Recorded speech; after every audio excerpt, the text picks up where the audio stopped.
છોટાઉદેપુર જિલ્લાના આંતરિક વિસ્તારો ઉપરાંત મધ્યપ્રદેશમાંથી પણ દર વર્ષે ગણેશ ઉત્સવના આયોજકો બોડેલી આવી શ્રીજીની પ્રતિમાઓ ખરીદતા હોય છે, પરંતુ આ વર્ષે પુલો બંધ થતા વેપારીઓને ગ્રાહકો સુધી પહોંચવામાં અડચણો ઊભી થઈ છે।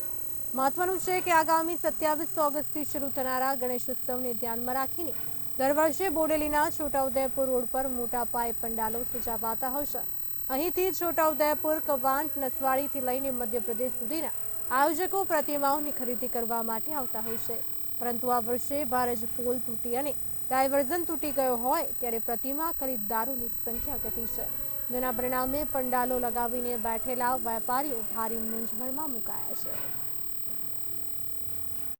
ગ્રાહકી એકંદર થોડીક સારી છે, પણ આ જે બ્રિજો બંધ થયા છે ને એના ઇફેક્ટ ઘણી પડે છે, કારણ કે ગામડામાંથી લોકો આવી નહીં શકતા અહીંયા આગળ। એમ લોકલ ગ્રાહકી સારી છે, પણ હજી 6 દિવસ બાકી છે, એટલે ગ્રાહકી નીકળવાની આશા ઘણી છે। એકંદરે એમ સારું છે બધું આ વખતે ગણપતિનો માહોલ।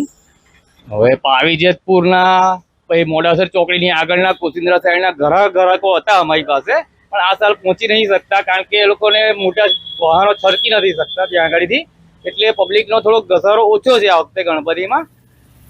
અહીં લોકલ ગ્રાહકી સારી ચાલતી છે। આ વર્ષે જો અમે ગણપતિના પંડાલોની દુકાનો અહીંયા આખું બજાર ભરાય છે, બજારની અંદર 10-15 ગણપતિ લાગે છે, દરેક અલગ અલગ ટેન્ટ હોય છે, અને દર વર્ષે એક જ જગ્યા ઉપર બજાર ભરાઈ રહ્યું છે।